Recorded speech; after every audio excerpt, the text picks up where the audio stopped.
¿Se te olvidan las palabras antes de decirlas? ¿Te cachas hablando de los chavos de ahora? ¿Estás convencida de que ya no hacen las cosas como antes? ¿Aplaudes cuando bailas? ¿En tu alacena ya hay más vitaminas y suplementos que botanas? La canción más nueva de tu playlist tiene más de 5 años y piensas que el reggaetón es espantoso. ¡Felicidades! Llegaste al podcast indicado en donde ya no nos importa que nos manden a sentar como señoras. Prepárense para reírnos sin control y hablar sin filtros, porque si algo hemos aprendido es que no hay que tomarnos la vida demasiado en serio. Bienvenidas a la sexta temporada de Cuarentonas Power, para seguir coleccionando superpoderes aunque se nos olvide que fuimos a buscar a la cocina. ¡Arrancamos!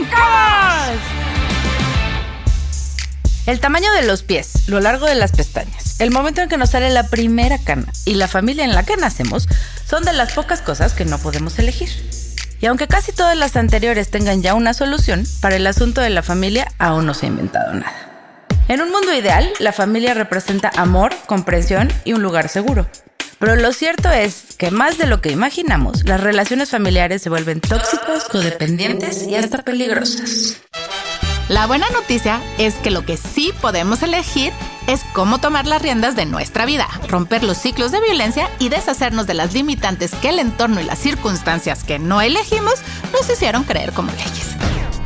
Porque aunque el mundo trate de convencernos de lo contrario, tenemos el poder de cambiar y reinventarnos cuantas veces sea necesario para evolucionar y ser felices.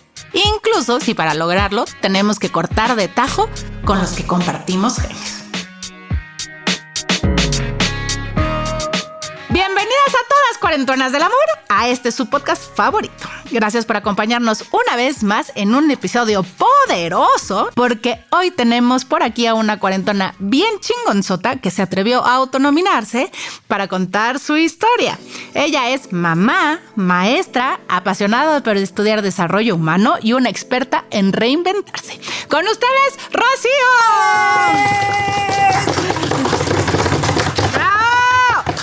Bienvenida, Rocío, gracias por estar aquí, por mandarnos tu historia y por descolgarte desde el bello Morelos a compartirnos todo lo que tienes que contar. Oigan, esta temporada está llena de gente de Morelos. De Morelos. Tú te estás trayendo a toda la banda, me parece muy bien. Síguenos de otros Fuerza estados. Morelos. Power Morelos. Fuerza Morelos, sí, ¿cómo no?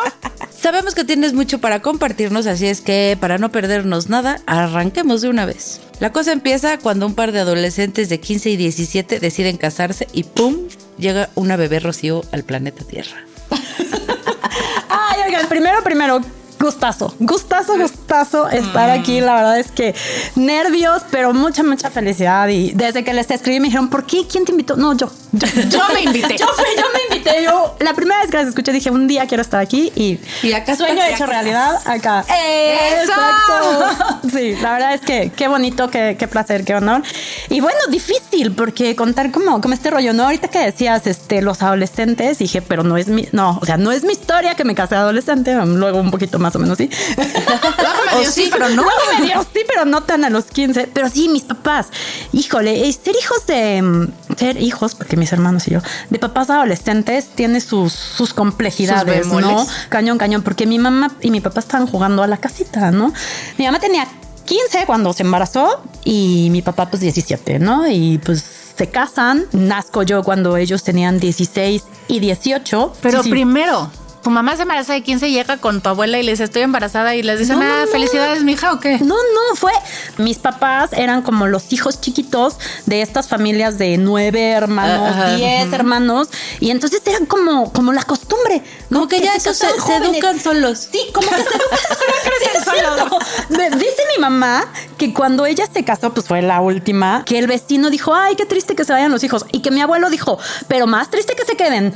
Así que huélele, mijita, ya llegué. Exacto. Y tenía 15, ¿no? Entonces era también como un rollo, digo yo, como muy de antes, muy tradicional, muy esta idea de naces, te casas y te mueres, ¿no? O sea, era como la cultura que traían mis papás muy, muy cañón y sus familias también. Entonces ellos eran novios y pues estaba el rollo, sí, de que se embarazó y entonces pues ya cásate. Honestamente no sé si les dijeron a mis abuelos que ya estaban embarazados o fue siatemesino. En algún momento se dieron cuenta, pero digo, al momento de la boda no sé si lo supusieron seguramente, ¿verdad? Bueno, pero dice mi mamá que entonces nazco yo y ella se va pues a la casa de su mamá, de mi abuelita, y no sé, como a la semana le dijo, pues ya mija, tenga su chiquita y váyase para su casa, ¿no? Y que ella dijo, ¿cómo? O sea, yo me voy a quedar sola con ella. O sea, yo la voy a bañar. Imagínense, pues tenía 16 años. O sea, yo la edad creo que todavía jugaba a las Barbies escondidas. Pues cañón. Yo lo pienso y es la edad que tiene mi hija grande. Sí, está cabrón. Claro. Sí. O sea, y no la veo, para mí está lejano, muy lejano. Que se case, que tenga hijos, que no, o sea, si pasa, qué bueno, pero no es algo que dices, ay, futuro inmediato. Claro. Y no es algo que tampoco esté tan padre. A los 19 años mi mamá ya tenía 3 hijos. No más. Entonces imagínate con todas las responsabilidades que implica además tener 3 bebés al mismo tiempo y 19 años. Ahorita a los 19 años pues no saben ni qué quieren estudiar. Estudiando porque no doblan las toallas y todo lo demás. Como decíamos hace ratito, a los 19 años mi mamá ya era una hiperseñora, ¿no? claro. Vivía pues en ese mundo. Entonces justo mis papás se casan, me tienen a mí, pero como eran estos hijos chiquitos que habían sentido pues como una especie de lejanía con sus propios hermanos, ¿no? Ellos querían que nosotros estuvieran muy seguiditos acompañados y tuvieron 3. De jalón al hilo. Pues oye, 3 en 3 años. La cuarentena nomás. Cuando les dieron chance de volver a darle, órale. Con mi hermano como que pasó, sí, no sé, esperaba un poquito más de la cuarentena. Yo creo unos 6 meses. No, ya, se dieron tiempo. Y nos tuvieron. Entonces, y además, bueno, pues tampoco es que dijéramos, sus familias los apoyaban económicamente. Ellos tenían un trabajo, una profesión. Digo, estaban chiquitos todavía, ni siquiera era edad de tener profesiones, claro, ¿no? Y para nosotros como familia fue como muy difícil crecer en ese crecimiento de mis papás. Claro. No, o sea, porque ya tenían hijos, ya estábamos nosotros, mis hermanos y yo, pero mis papás pues seguían también creciendo, seguían también como reeducándose, aprendiendo de la vida, y pues ahí había muchos rollos bien complejos, ¿no?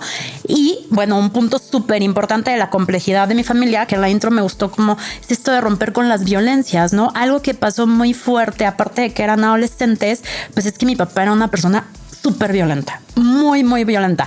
Era un golpeador, pero además era un maltratador psicológicamente hablando, ¿no? O sea, mi hermana mucho dice, pues si todos los días, ¿se puede decir groserías aquí? Sí. Eso, que bueno, si todos los días te dicen que eres una pendeja y que eres una estúpida, pues terminas pues eso por creer eres, sí, claro, que eres una pendeja y que eres una estúpida para todo. Sí, te lo compras. O sea, te lo compras cañón. Acuérdense que antes los teléfonos no eran como ahorita, sino que era el que estaba en casa y todo. Entonces, contestar hacían de mi papá. Bueno. Exacto.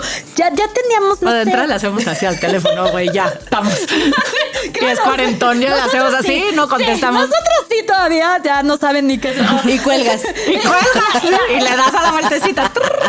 Y ya sabes el disquito. Sí, exacto. Entonces, me acuerdo, contestar el teléfono, ya estábamos grandes, no sé, 14, 15 años, contestar el teléfono en casa era un motivo de angustia, nervios, porque te iban a poner una putiza porque no saludaste bien, no tuviste el tono de voz adecuada, etcétera, etcétera. Sí, ¿no? residencia de la familia. Claro, o sea, pero de pronto sí. Ahorita que dijiste eso y que dijiste esa voz, mis fotos de Navidad cuando éramos niños, soldados. Claro, todos rectos, todos. Así, ¿han visto esas películas de psicóticos?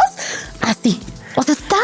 Pues es que también que ese es un recurso de no tengo las herramientas para controlarlos, para educarlos, entonces pues el inmediato es se me cuadran, claro, se chingan, sí, yo mando, ¿no? Sí, o sea, claro, sí. Y agarrar el poder en el espacio que lo tuviera, ¿no? Porque, pues imagínense, no sé, a los 18 años ser papá, 19, 20, se están acabando de formar ellos emocionalmente. Yo ya, no sé, yo habré tenido 11 años cuando mi papá se tituló. O sea, ya tenía mi papá una historia de tener que mantenernos, ¿no? Comprar leche, tener a 3, o sea, más los dos trabajaron siempre y la verdad es que le buscaban de dónde y todo, pero sí, ese tema como de buscar dónde tener el control, dónde tener el orden, pues mi papá era muy violento, ¿no? Y es algo que ahora tuve que reformar en muchos sentidos. Cuando creces en estas violencias y con esta parte donde tus papás pues no tienen tampoco las herramientas para podértelas dar,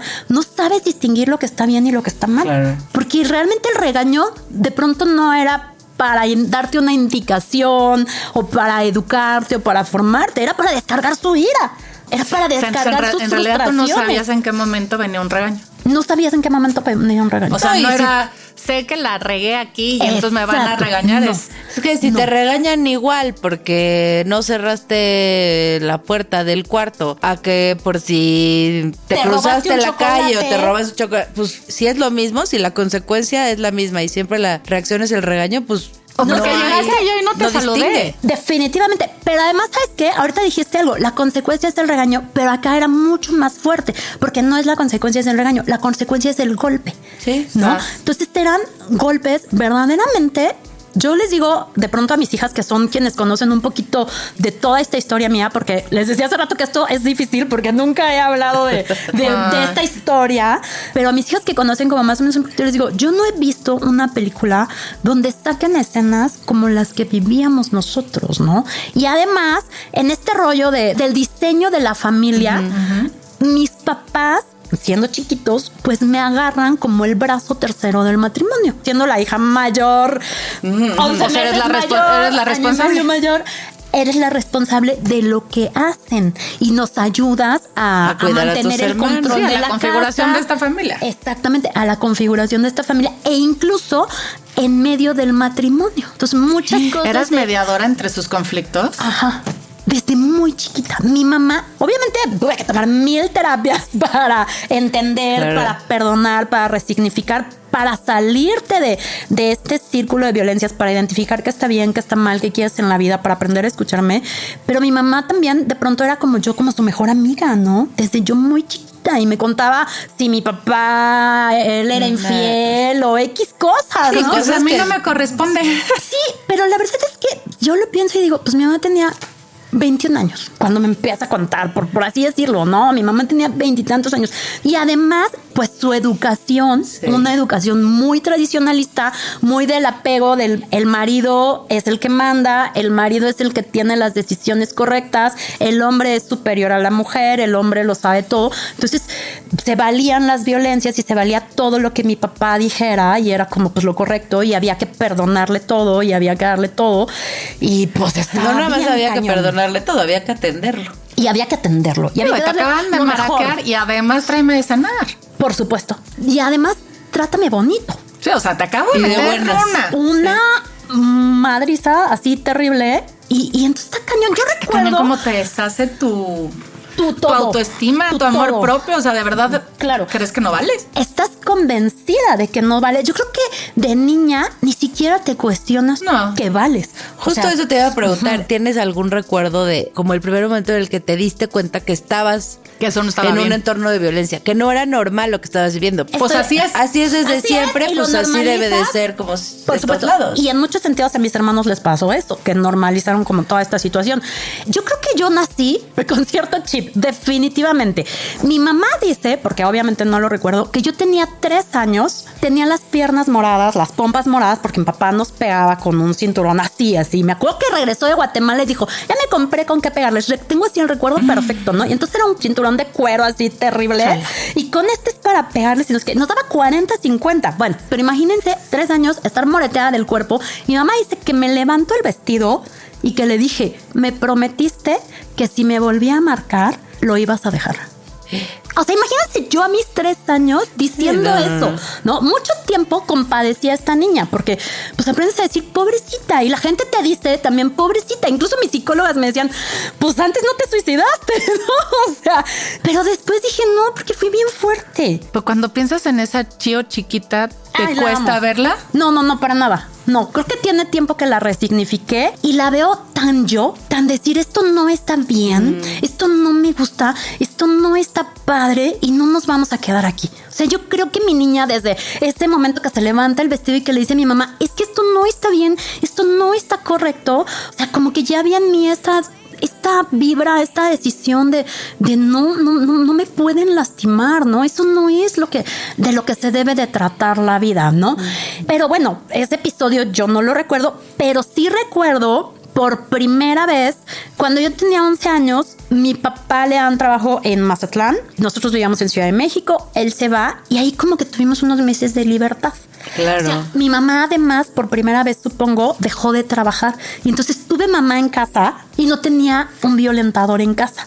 Entonces fue la cosa más bonita del mundo, ¿no? Claro. O sea, porque mi mamá me preparaba a desayunar, mi mamá estaba tranquila, no había nadie que nos gritara, no había miedo, no había angustia. Podíamos ver televisión, porque ni siquiera era rollo de que pudiéramos ver una telenovela, porque de pronto mi papá se enojaba de que mi mamá pudiera tomar una Coca-Cola. O sea, había como muchas prohibiciones tan insignificantes, tan feas, que decías, ¿por qué tenemos que tener miedo a esto? Tan ¿no? por solo tener el control. Tan por tener el control. Por demostrar quién manda.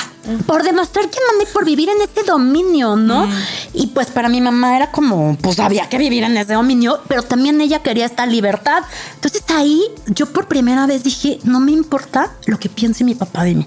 Qué fuerte, porque además toda la vida vives queriendo complacer a tus papás. O sea, es como de, es que si mi mamá piensa que yo no soy inteligente, o si mi papá piensa que yo no doy todo lo que tendría que ser, vive uno condicionado al quiero ante los ojos de mis papás ser la niña que ellos quieren que sea. Claro. Y tú todavía muy chiquita dijiste, me vale 3 pepinos. Y tu única salida es, tengo que ser perfecta para que no me madren. Además, le tengo que agradar para que yo no. Y le tengo que agradar además porque es esta figura tan grande y tan endiosa. Pero dijiste algo bien, bien bonito y bien importante, ¿no? Es buscamos este complacer. Esa aprobación. Y algo que creo que yo me di cuenta es que nunca lo iba a complacer. O sea, ese fue el chip que dijiste, haga lo que haga. Haga lo que haga, porque era esta incongruencia que hablábamos al principio. Igual te golpeaba por romper un vaso que por... que empezó a llover. Peleado, o porque empezó a llover, o porque no hiciste nada, ¿no? Entonces era mi papá, y ojo, porque hay muchas personas en nuestra vida, por ahí hagan sus análisis, que jamás vamos a poder complacer, ¿no? Entonces ahí yo hice una muy buena ruptura que también me sirvió para darme cuenta, si no lo voy a complacer, pues ojo, hay otras cosas importantes en la vida y hay otras cosas que me hacen sentir bien, y la violencia que aquí en casa se acostumbra y que es lo normal y lo correcto, pues hay que romperlo, ¿no? Y hubo un cambio. ¿Y qué fuerte. recursos tienes a los 11 años para decir, quiero romper ese círculo de violencia? Recursos de sobrevivencia. Sí, yo creo que el que me hicieran madurar tan chiquita, o sea, el que me hicieran parte de su dominio, de la estructura, de casa, de la estructura de crecimiento, pues me hizo ver la vida de otra forma, ¿no? Había cosas muy fuertes, viví cosas muy, muy fuertes por ser parte del matrimonio, ¿no? Ellos, obviamente, mi papá siendo esta persona tan violenta y mi mamá siendo esta persona tan sumisa, pues había muchas violencias bien cañonas, ¿no? Yo no recuerdo que mi papá le golpeara a mi mamá. O sea, sí hubo episodios ya más grandes donde lo vi, pero de niños no. Los golpes eran a los niños. Porque sí se vale. Porque yo mando. Porque te estoy educando. Exactamente. Y te estoy educando y está permitido, ¿no? Porque exactamente. Más vale una nalgada a tiempo. Ajá, ¿no? Había una frase, la letra con sangre entra. Y mi papá tenía esto, pero cañón, ¿no? O sea, y pues era todas las letras del mundo entraban de la Z y los números. Esa frase, y tenía otro que era, entre juego y juego también te pego. No, porque de repente estábamos jugando, le gustaba jugar a las luchitas, a los almohadazos, pero de repente pues ya le había dolido y ¡fum! Te voltaba el día de veras. ¿No? O ya te ponía la cara, ya sabes, de ogro, de monstruo, no sé qué, y pues terminabas llorando, todo terrible. Y su frase, entre juego y juego también te pego. Sí, esta incongruencia de nunca sabes qué va a pasar, ¿no? Pero les decía que también en este rollo de ellos, hubo cosas muy fuertes, como que me metían en, a ver, pregúntale a tu mamá si va a pasar la Navidad con nosotros. Porque no nos hablamos, ¿no? Hubo 2 episodios en Navidad o Año Nuevo. Mi mamá se estaba bañando. Mamá, que si vas a pasar, vamos a ir a casa de mi abuelita a pasar la Navidad. Yo escucho que mi mamá me dice, no. Voy y le digo a mi papá, pues que dice que no. Pues vámonos, nos vamos todos a casa de mi abuelita, regresamos y mi mamá, pues obviamente mar de llanto, todo lo demás, y me cuenta como pues era yo su confidente. Entonces, cómo se quedó solita y trató de abrir una botella de vino, de no sé qué, para poder brindar ella sola y todo lo demás. Pero además me dice, yo te dije que sí. Ah, caray. Y salí y ya no estaban. Entonces, híjole, yo no sé cuántos años habré tenido, pero estamos hablando que menos de 11, pero pues yo creo que cargas entre con esa 8, culpa. 7. Y entonces es una culpa enorme, ¿no? Ahorita que me decías de esto de las herramientas, pues yo creo que, como dices, la sobrevivencia a enfrentar muchas cosas que no me correspondían, ¿no? Totalmente, ¿no? Otra, que esa sí era Navidad, estábamos en casa de mis abuelitos, yo no sé en qué punto, pues mi mamá se había salido. Ahí sí yo tenía como 7, 8 años. Estaba bien chiquita. Y de pronto mi papá me dice, vamos a buscar a tu mamá. Ajá. ¿Yo por qué? Pues no, pues ni preguntas ni cuestionas. Claro. No, o sea, tenías establecido que era el papel de tu vida, pues ayudarlos a que, a no sabes qué. A no sabes qué, algo. Pero a lo que te pidieran, ¿no? Y entonces, pues vamos a buscar a mi mamá. No me acuerdo por dónde la buscamos, pero me acuerdo perfecto. La encontramos en el Sambors Plutarco y Xola, leyendo un libro, y pues como ellos no se hablaban, entonces pues entró mi hija, vaya usted mi hija, vaya usted, chiquitita, ve tú a traer a tu mamá, ¿no? Y entonces ya entro con mamá, y mi mamá, linda, divina, hermosa, que la amo, y que también sé que esta historia de vida, pues le ha costado muchísimo trabajo y muchísimo trabajo superarla. Pero entonces mi mamá me dice, pues me quería suicidar, me iba a aventar al metro, pero ya estaba cerrado. Creo que es la primera vez que lo cuento sin llorar, ¿no? O sea, y es como la tercera vez que lo cuento en mi vida. Wow. Entonces, sí es así de... Imagínate tú. ¿Qué pedo? ¿Por qué me estás poniendo a mí eso encima, no? Las cargas de violencia, de control, de un montón de cosas. Y ahora encima. La responsabilidad de que esta no se me mate. Y es mi mamá. Exacto. Y de siempre verla como un poquito sufriendo, pero además que te diga, pues ya me iba a matar. Y también entras en este punto donde pues te valgo madre. Exacto. ¿no? O sea, yo con este cabrón. Exacto, ajá. Entonces no te importamos. Y entonces, ¿quién nos va a rescatar? Yo creo que muchos años sí tuve un pleito con mi mamá por te tocaba a ti sacarnos de ahí. A ti cuidarme. Ajá, sí. Tú eras quien tenías que quitarnos de esa persona, ¿no? Y me costó mucho trabajo, porque sí me costó trabajo, sobre todo cuando fui mamá, entender esta parte donde pues ella también estaba atrapada. Claro. ¿No? Ella, ¿saben? Ahora como que luego dicen esto de el tercer hijo es el papá, pero yo creo que ahí la tercera hija era la cuarta hija era la mamá, ¿no? O sea, y era mi mamá también no sabía cómo manejar esa situación. También era una víctima. También era una víctima, también estaba como bien metida en sus ideologías, un tanto no sabía por dónde salir. de sumisión, donde pues si esto nos tocó vivir. Completamente codependiente. 100% codependiente, ¿no? O sea, 1000%. Y además de mi mamá, pues le costó muchísimos años más que a mí poderse salir de ahí, ¿no?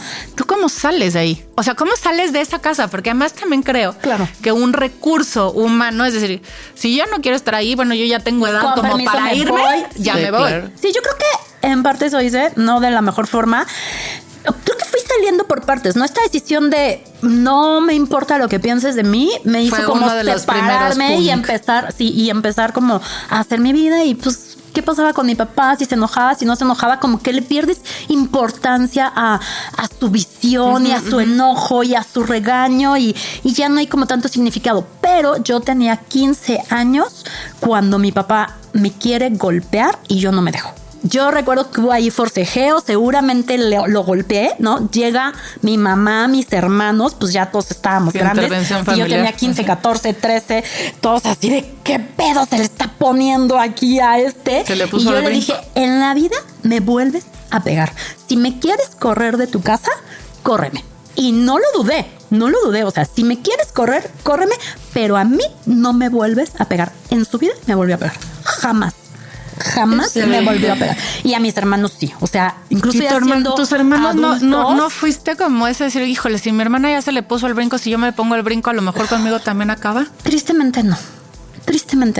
Acuérdense que venimos de este rollo de ser pendejos, estúpidos, no servir para nada, no haces nada bien, violencia, pero aparte de esta enseñanza donde él es lo mejor que nos pudo haber pasado, él es el todopoderoso, él es el magnífico, él es al que hay que cuidar y al que hay que darle todo. Y mis hermanos sí se compraron, yo creo que pues muchos años de su vida se compraron esa versión. Muchísimo. Y entonces yo era la mala. Ajá, yo era la Tú grosera. Lo haces enoja. Ajá, pues no lo respetas. O sea, no ¿Cómo le te das... atreves Ajá, sí. a Oye, ponértele pero el es pedo a mi papito? Ajá, sí, en muchos sentidos, sí. Cuando nace mi hija ya años después, no tantos. Así es como debería. O sea, no. O sea, sí, pero no. Pero a ver, antes de que. Pero ¿cómo nace tu hija? O sea, ¿eso quiere decir que ya te saliste, ya te casaste o no? ¿O cómo? Años después, pasan 2 años, hago esta ruptura. Yo me regreso a la universidad a Ciudad de México. Ya sin familia. Pues esa era la idea. Pero no, porque pues entonces mis hermanos agarran la oportunidad Híjole, sí, para irnos todos. Y me enteré añísimos después que por ahí hubo que mi hermano chantajeaba a mi mamá de vámonos también porque mi otra hermana también se quiere ir a México y no es feliz aquí y entonces se va a fugar y no sé qué. Entonces total que la convencieron de dejar a mi papá e irse todos. O sea, se a fueron vivir a nada más México. tu mamá O sea, y tus aplicaron hermanos. fuga. Sí, más o menos sí. Ajá, sí. ¿Y tu papá y tu mamá en ese momento qué? Pues yo creo que ellos, parte de su relación tóxica, estaban, mi mamá se convence de tengo que irme a cuidar a mis hijos. ¿No? Y se arrepiente luego y mi papá ya no la deja regresar. O sea, le dice, no, ya te fuiste. O sea, pero realmente luego a las semanas. Así, acuérdense que éramos como amigas y me contaba estas cosas. Y entonces no, me dijo que no. Entonces, mi mamá, obviamente todo este proceso también estaba viviendo por cierto que le hizo un favor matrimoniales. Enorme favor, pero bueno, ella en su relación no lo ve. Sí, no, ella en su relación de codependencia Claro, y los total. dos, ¿no? Porque Sí, pues claro. también él si la odias tanto y si no la respetas todo, pues llégale, ¿no? Ajá, Bueno, él tenía un pedo claro de narcisismo. Cañoncísimo, era un sociópata en muchos sentidos, ¿no? Sí. Y obviamente, pues esta familia era su punto de dominio, Claro. ¿no? Cañoncísimo. Y su relación Es con mi mi mamá reinito, era su reino y su punto de dominio. Oye, muy cañón. y el alrededor, o sea, los abuelos y los tíos, ¿se daban cuenta de todo y estaba normalizado o era todo como en secreto? La familia de mi papá sí sabía todo, por supuesto, y estaba normalizado. Su familia era una Era familia igual, violenta. claro. Sí, ¿no? O sea, también de ahí viene pues que mi papá Claro. lo tuviera como normalizado. Claro. Y mi papá teniendo esta personalidad también tenía un dominio sobre mi abuela, sobre sus hermanas, o sea, sí Claro. era como la figura ahí que imponía, ¿no? Y además pues también este rollo de, bueno, pero los cuida mucho porque mi papá sí tuvo un crecimiento económico. O sea, pero era buen proveedor. Se volvió, ¿no? Buen proveedor y todo lo demás. Entonces les está dando Pues esa es la cosas que figura no del tenían.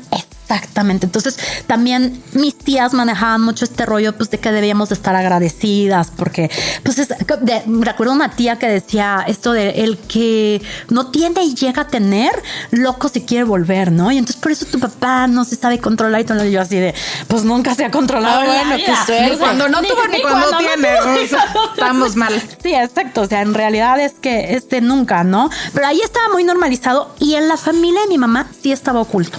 Sí no sabían y la imagen era pues de todo muy bonito, ¿no? O sea, éramos como los niños bañaditos. Sí, que el niño que no se mueve. Exacto, los niños que no se mueven. Bien portados. Que vienen portaditos. educaditos. Exacto, sí, ya sabes, con la ropita y el vestidito y todo Y la así mallita para lindo. tapar Y la el mallita para moretón. tapar el moretoncito. Exacto, sí. Entonces ahí sí no se sabía. Y también mis abuelos vivían en este contexto de, bueno, pues si mi hija está cuidada económicamente, pues ha de estar Está bien feliz. cuidada en todo lo demás, ¿no? Pero entonces, ¿cómo tienes una hija? Bueno, Me no re- cómo, porque eso sí se come. Sí, ya sé. Pero ¿por qué llegamos a eso? Ya estando yo en la universidad y con toda esta desinformación que tienes en la vida y todo esto, pues me embarazo. Obviamente, o sea, empiezo a salir en la universidad con Pero un tipo ¿creías en nefasto. los hombres con todo y la violencia sí? Yo creo que creía que mi papá era especialmente malo. Ok, o sea, no Ajá. veías maldad en No el veía mundo maldad general. en el Ok. mundo general. Yo en Mazatlán me metí en un rollo religioso. Fui una vez a un encuentro, un retiro de 3 días y luego empecé a trabajar ahí en ese tema de la iglesia. Para mí fue un mundo de terapia maravilloso. Lloré lo de todas las terapias. O sea, ahí yo creo que sané muchísimas cosas de mi infancia. Yo ya en esta adolescencia me alejé mucho de mi familia porque yo desde los jueves estaba en la iglesia hasta el domingo y el resto del tiempo en la escuela. Y entonces me hago otra encontraste tu lugar seguro. Encontré mi lugar seguro, maravilloso, perfecto, donde tenía mis amigos, donde ayudaba a otras personas, donde había un desahogo constante y no era un rollo religioso restrictivo. La verdad es que era como muy de hay que entender a los papás, pero también hay que ser felices, o sea, y hay que escucharnos y hay que pasarla bonito. Entonces ahí este fue un proceso terapéutico muy, muy grande para mí. Yo creía que la humanidad era buena y mi papá era malo. Pero entonces como que tampoco aprendí a cuidarme. Acuérdense esto de que no sabes qué es lo bueno, qué es lo malo y todo lo demás. Entonces, pues si no te pegan y si no te gritan, pues han de ser buenos hombres. Sí. Si tu rol model es ese cabrón, obviamente el primero que te diga qué guapa estás es Dios mío. Y que te invite una coca, ¿no? Claro. Si en tu casa no te dejan tomar coca, si entonces no puedes hacer como nada. muchas cosas. Entonces, está cabrón. Como que no tienes una estructura tan buena, ¿no? Y además, acuérdense que mi mamá pues también tenía todo este rollo de sumisión, abnegación y de muchas cosas. Entonces mi mamá desde chiquita me dijo, así bien bonita, mi mamá linda, divina, las mujeres somos como unas florecitas blancas, delgaditas, ¿no? Y si nos toca un hombre, nos ensucia. Y entonces imagínate, si te tocan dos hombres, te rompen. Entonces tenemos que tener mucho cuidado. Quieras que no, aunque uno ve otras cosas en el mundo que no veía yo tantas, porque estaba en esta casa de violencia y en este mundo de la iglesia. Sí. Entonces no veía yo tanto y llegó a una universidad en Ciudad de México, además En la gran ciudad. donde ya los conceptos eran como mucho otras cosas. Pues yo creí que me iba, o sea, tampoco nunca he dicho eso, pero obviamente te gana la calentura, pero dije, mañana nos casamos, ¿no? Claro, porque ¿cuál es el a mí ya me problema? tocó y me volvió a tocar. A mí ya me tocó, yo ya lo vi desnudo, ya me vio desnuda. Pues no hay más que acaba hacer. en matrimonio. Así de Diamond Ring. Esto está bendecido por Dios y no sé qué. Esta florecita no se va a ensuciar. Totalmente. Y luego yo recuerdo que ya me caía gordo el tipo. O sea, sí estaba como enamorada, pero engatusada, no bien enamorada, ¿sabes? Vinculada, güey. O sea, sí, pero además como con toda esta ingenuidad de... Sí, pues estabas naif. Sí, totalmente, ¿no? Le dije a mi hermana, yo ya quiero terminar con él, pero ya me acosté con él. No, pues sí, ya te chingaste. Pues sí, ya me chingué. O sea, Ni modo. Ya.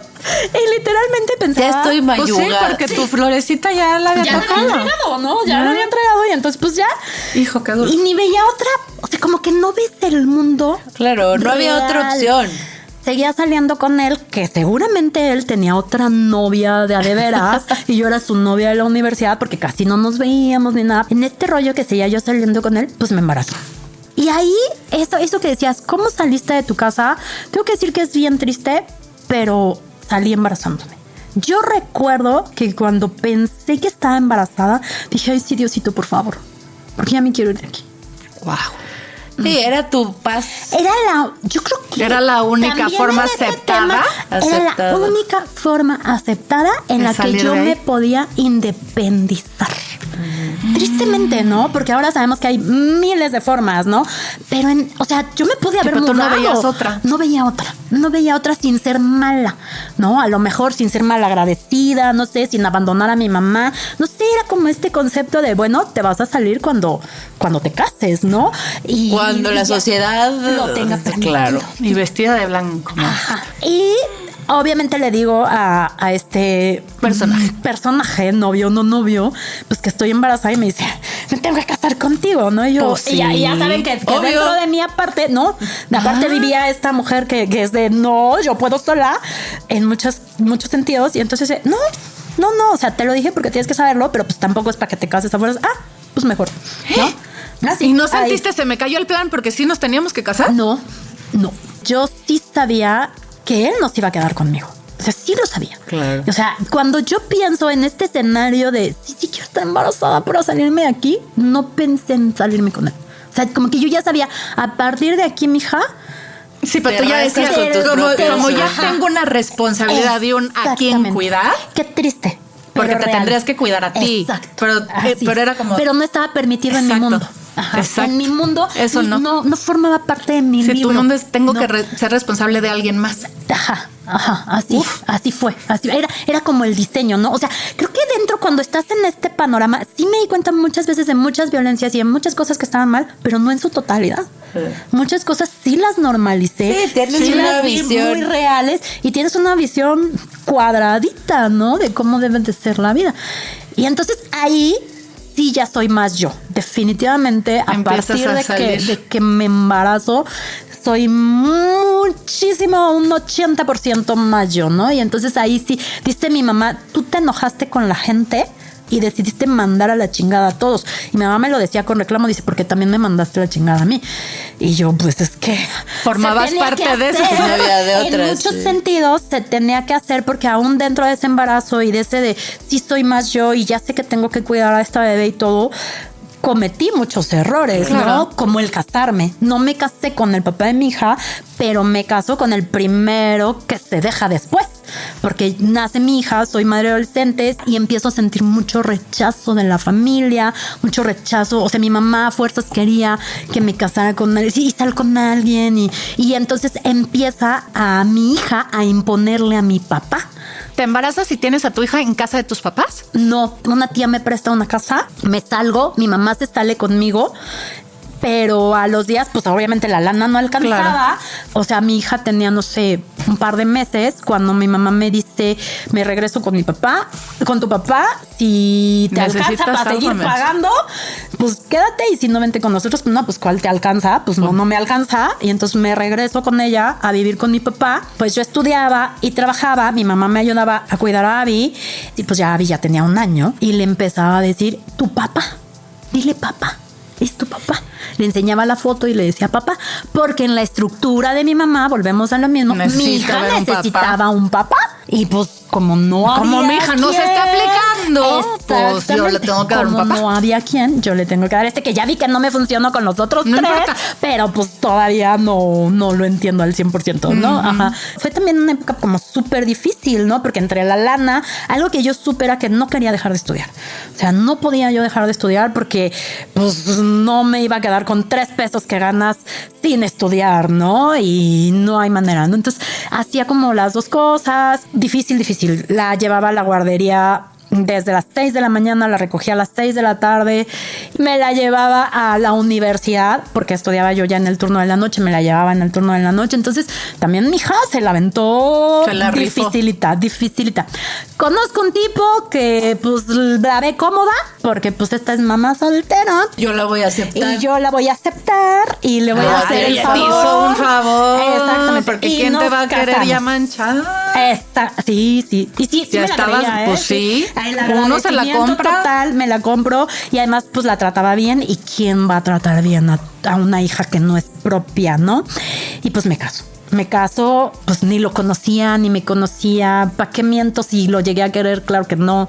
O sea, era como la herramienta necesaria. Sí, pero era en tu el foto. momento. Que Era mi era que foto. pues que te la estaban pidiendo, ni siquiera tú. Exacto, que me la estaban pidiendo y que de pronto sí se había vuelto una incomodidad familiar, ¿no? Yo era este tachecito en la familia, la que salió embarazada y madre soltera. Y está sola y todo lo Usada. demás. Sí, exacto. Entonces, pues quería quitarme esa mancha. Y todos felices porque todo el mundo fue a la boda. Se muere mi abuelita a los pocos días, la mamá y mi papá. Al mes de que yo me casé. Y mi mamá así de, qué bueno que tu abuelita te vio casarte. Ay, ya no se fue con esa angustia. Ese pesar, sí. Estábamos bien jodidos. Exactamente. Por favor, es que hay que cambiar eso. Y lo peor es que sigue existiendo. Sigue existiendo y no hay que hacerlo. No hay que hacerlo porque invertimos nuestra vida, nuestras emociones, nuestro día a día, nuestras decisiones, que sí son decisiones importantes, por complacer sí a nuestra familia, que a lo mejor nos quiere mucho, pero que no están ahí ¿no? Que no están viviendo en tus zapatos, que no están viviendo en tu cuerpo, que no están viviendo en tu casa, que no están viviendo en tus aspiraciones, que no están viviendo en tus visiones. Y entonces hay que cortar con eso. Y ahí hago otro enorme cortón, ¿no? Porque además económicamente me iba de la patada con este tipo que renuncia a su trabajo porque no, pues yo te voy a ayudar a ir por la niña, ¿no?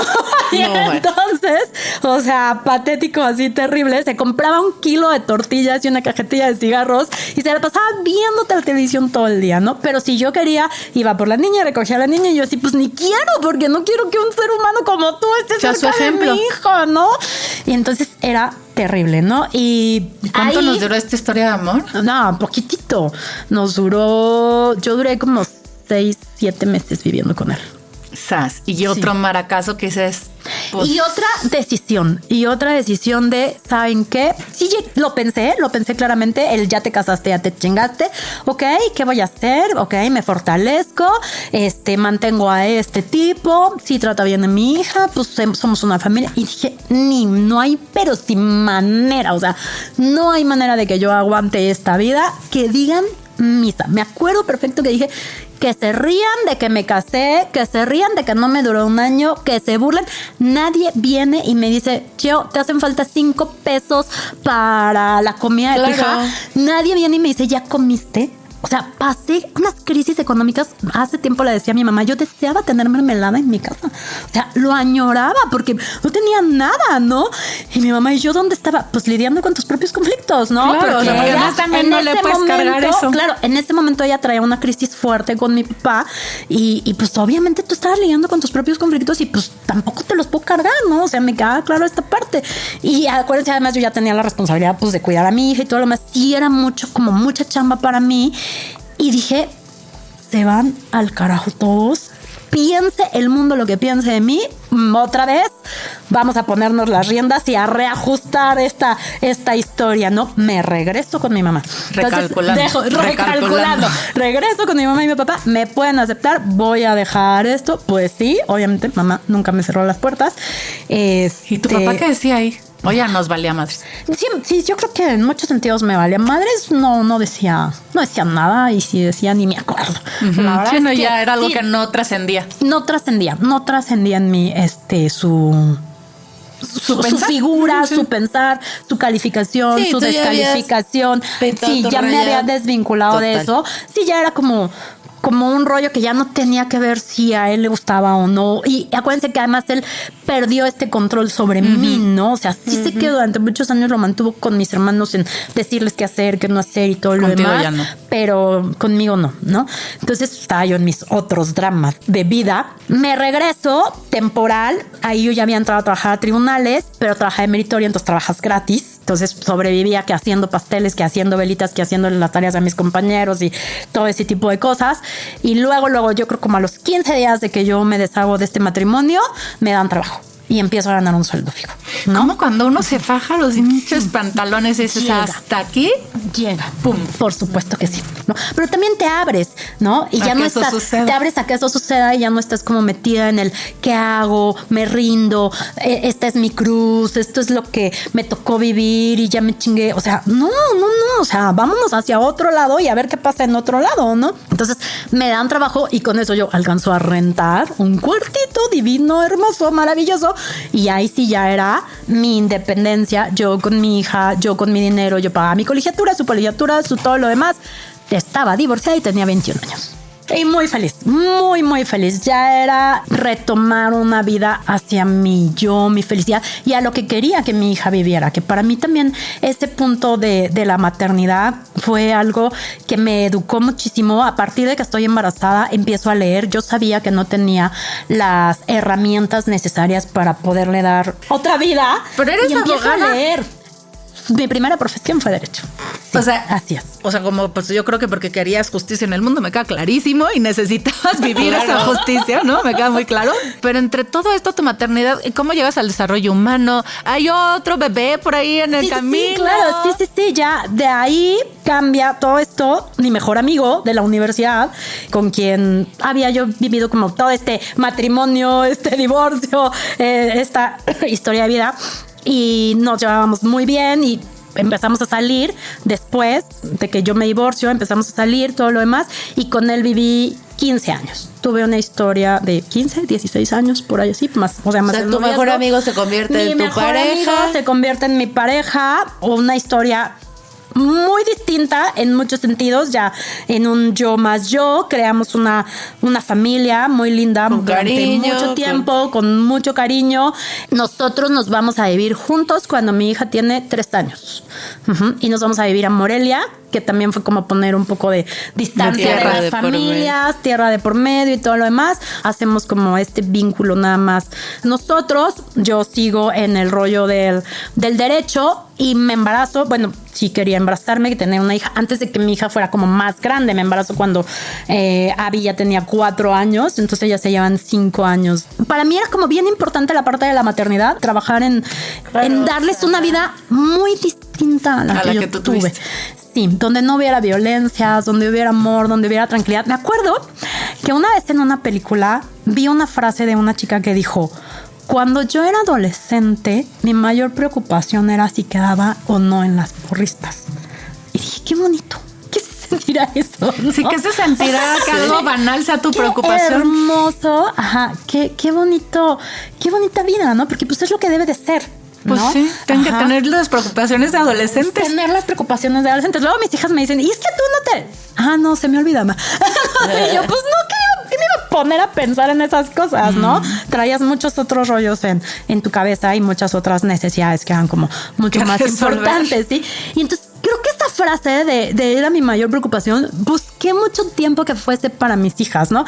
Hoy sé que aún las vidas felices tienen otras complejidades y otros problemas, pero sí busqué mucho darles una paz, una armonía, una felicidad, lo mejor que yo tuviera, campamentos, amé hacerles sus disfraces, que a mi hija mayor no le encanta, porque a la de los disfraces hecho en casa. Yo estaba haciendo ese diseño de mamá que para mí que era tú no como tuviste. Súper lindo. Ajá. Sí, y de verdad no juzgo a mi mamá porque sé que dentro de su ser niña y de su jugar a la casita y no jugar y todo lo demás, también me dio pues lo mejor que pudo, ¿no? Lo mejor que pudo y los abrazos que pudo y el cariño que pudo y sus oraciones, porque mi mamá era de rezar y todo lo demás y sus lágrimas. Y sí que ahí estaba como esa parte del amor y de la protección, pero también sí que no podía ver más allá, que yo sí vi más allá y entonces pude reconstruir otra parte. Y en este camino, ya yo creciendo con mis hijas y todo lo demás, me voy a la parte donde empiezo a dar terapias, en este tema de estar y de educarme y de qué son las emociones. Y acuérdense que además yo venía de este rollo de que había dado medio terapias en la adolescencia, en el grupo y todo lo demás. Era mi yo, pero no me había dado cuenta.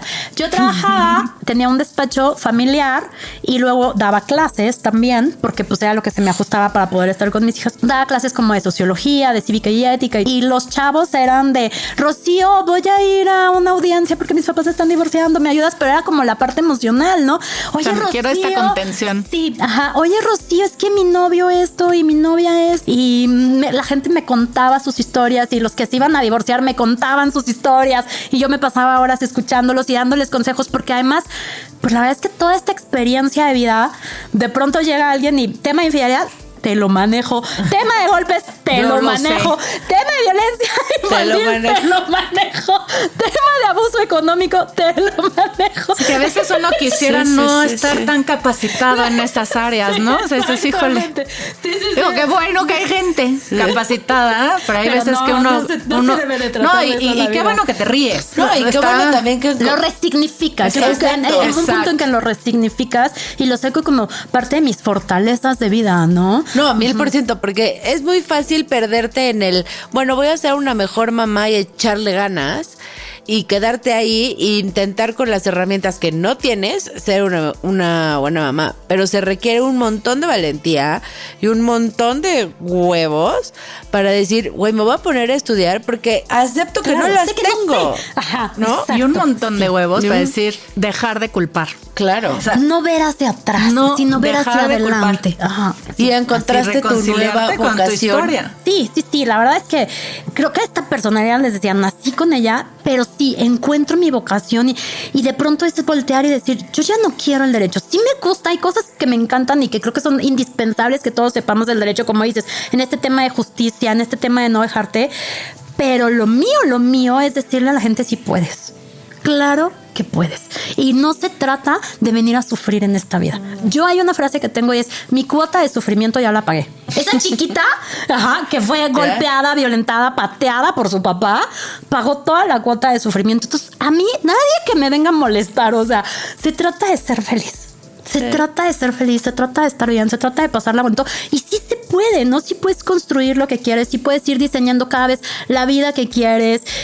Si quieres más dinero, si quieres otra profesión, si quieres sentirte bien, si quieres una pareja que esté, que te valore, que te trate con cariño. Se vale. Y como decías, ¿no? Y rediseñarte las veces que sea, porque en este buen matrimonio que sí tuve, también hubo muchas cosas bien complejas donde pues también se llegó a un abuso, ¿no? Porque tú eres tan autosuficiente, tan independiente y te haces cargo de todo que pues entonces yo no tengo que hacer nada y pues friégate tú, y si quieres campamento, trabájalo tú, y si quieres pintar la casa, píntala tú, y si quieres que tus hijas vayan de vacaciones, págalo tú. De alguna manera sigues apechugando estas violencias que no tienen nada que ver con las otras, pero son violencias.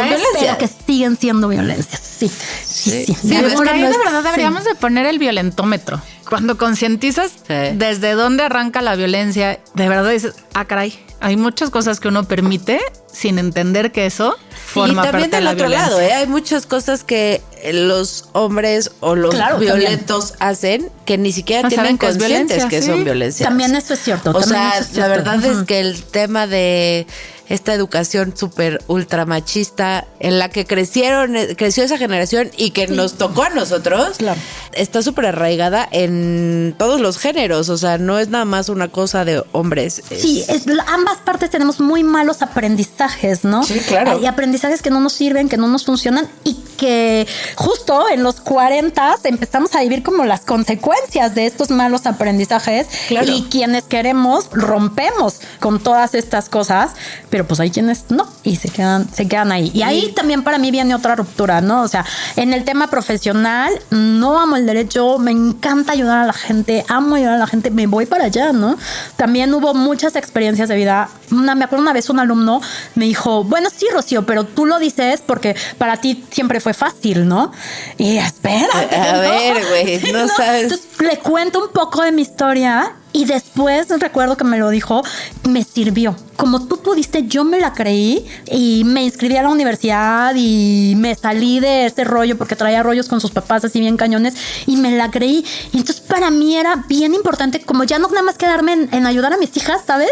Sino en crecer la ayuda. Sino en crecer esto. En expandir eso. En esta idea de que de verdad vamos a ser felices y se vale ser felices. Y realmente sentirnos bien y realmente valorar la vida. Creo que ese es un punto bien importante, ¿no? Y ahí, pues ya mi matrimonio ya no hacía buen juego, ¿no? Él siempre viajó y entonces mucho de mi petición, ya saben, no te divorcias de la noche a la mañana. Después de 15 años, estuvimos como 2 años en proceso de terapia, de cine. Y que cuando tú además dices, pues es que no me pega. Sí, trata bien a mis hijas, ¿no? Sí. O sea, también cuesta ver eso. Creo que en muchos sentidos tuvimos un matrimonio muy funcional, muy funcional, y además seguíamos siendo mejores amigos. Creo que eso también nos sostuvo durante mucho tiempo. Sí seguíamos siendo mejores amigos, pero sí nos faltó esta intimidad de pareja. Claro, no sexual, sino de estar enamorados, ¿no? Pues de admiración, tal vez. O sea, porque pues a tu amigo también lo puedes querer mucho, pero a lo mejor no los admiras, ¿no? De admiración. Hay un filósofo que justo te dice que el amor es la amistad con admiración. Oye, y entonces llegaste a los 40 con 2 hijas ya grandes. Sí, ya. De 20. Con 2 carreras, ¿no? Dos profesiones, más bien. Sí. Con 3 separaciones. Sí, fuertes, ¿no? Sí. ¿Cómo, o sea, en qué momento soltaste lo que fuiste y dijiste, se acabó aquí, soy yo contra el mundo y tengo paz? ¿Qué momento dijiste? Creo que fui rediseñando el significado de la paz en muchos sentidos. Sí, gran parte de mi maternidad fue muy pacífica, aunque la trabajé no la sufrí. Yo recuerdo una escena que es bien chistosa, donde estaba yo pintando mi casa, pero mi casa era una de esas de doble piso. Era tan feliz. Y Mario estaba acostado viendo Los Simpsons con mis hijas. Pero de verdad. Sí, que cualquiera que viera la escena de fuera diría, no manches, y tú. Yo era feliz. En ese momento no me pesaba ser yo quien se hacía cargo. Entonces creo que ahí viví mucha paz en hacerme cargo y es algo que trabajo, ¿no? Pues creo que en la vida vamos como subiendo escalones y te gustan y te gustan, pero luego quieres seguir subiendo, ¿no? Claro. Y ya no se siente tan bonito, ¿no? Entonces de pronto ya pintar yo y que no me ayudes y que estés acostado, ya no se siente tan bonito. Ya no me gusta, ya no me hace feliz. Como que una vez sí, pero ya que sea como... Sí, no, o sea, cuando ya me acostumbré a este bienestar... Sí. Quiero el siguiente escalón. Quiero más, exactamente, ¿no? Y entonces está bien. Yo creo que se vale y que además es importantísimo porque seguimos creciendo y seguimos viviendo y no podemos como individuos estancarnos, ¿no? Yo creo que eso es algo que nuestra propia mente no nos lo permite. Y creo que también lo más importante es eso, como darnos cuenta de que el poder es nuestro y que sí podemos, o sea, que sí se puede pelear contra el peor escenario que te puedas imaginar. Definitivamente. Si buscas dentro y si eres lo suficientemente, pues no quiero decir inteligente, pero si te enfocas, pues sí, emocionalmente inteligente. Si te enfocas en que lo importante es ser feliz. Y sabes, ahorita que decías no quiero decir inteligente, yo creo que si buscas las herramientas, porque obviamente no lo tenemos dentro. Hay que leer, hay que escuchar podcasts, hay que escuchar a los expertos, hay que escuchar a quienes ya lo hicieron, a quien ya pasó por ahí, quien ya pasó por ahí, a quien te puede dar un consejo, a quien ya subió el escalón, ¿no? Creo que esto es muy importante. Y sí creo, en la pregunta que me hacías, creo que a partir de mi divorcio viene definitivamente, y entro a mis 40 en un estado de muy yo. Ahora ya no es tanto rol de mamá, ya no es tanto rol de familia, ahora ya va... Sí, ya puedo. O sea, mis hijas ya están más grandes, ya no me ocupan al 100%, ya puedo, o sea, plancharme el cabello. Entendiste que tenías que, ahora sí, cuidar de ti. Definitivamente, sí. Muchos años de plancharme el cabello está bien chistoso y lo platico mucho en mis terapias. Muchos años mi propósito era estar peinada. Entonces me dolía el brazo.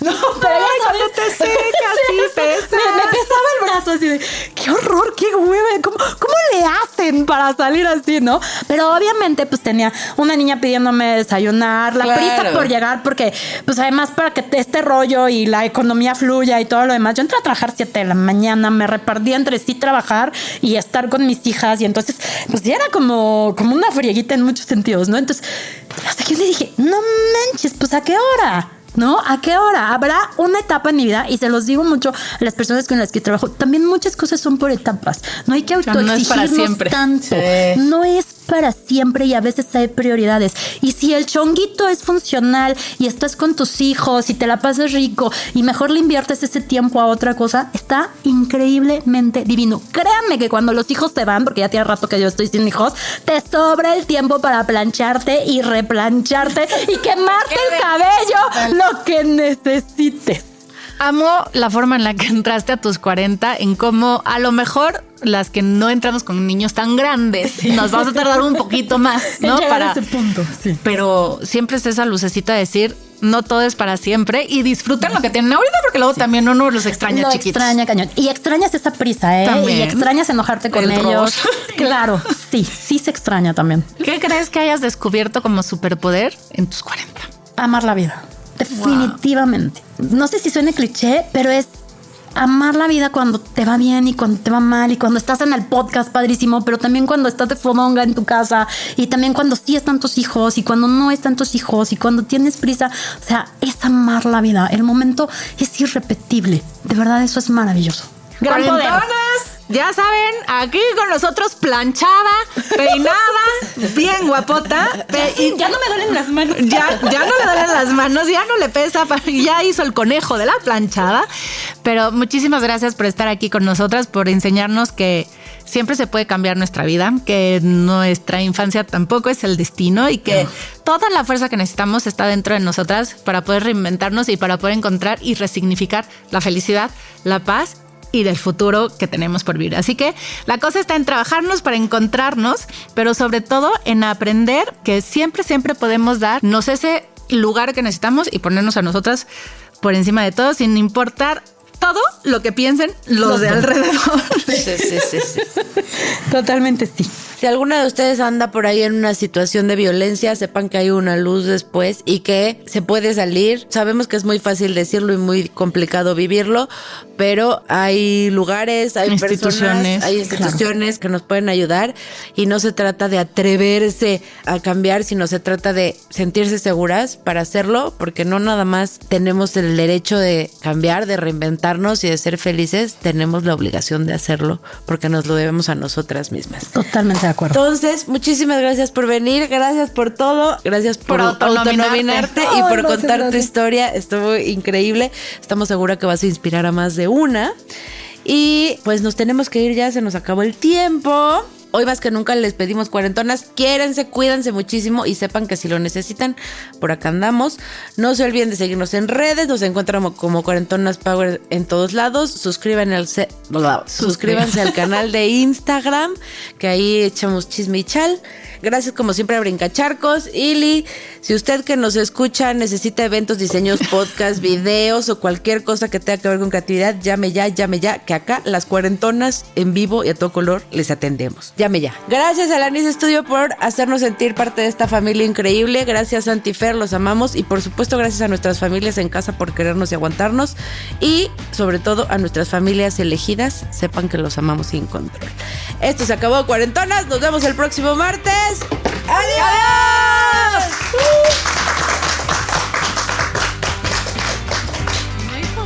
Este podcast es una producción de Brincacharcos Imagination Shop y Alanis Studio. Las opiniones vertidas en este espacio son responsabilidad de quien las emite. Todos los derechos son propiedad intelectual de Brincacharcos Imagination Shop.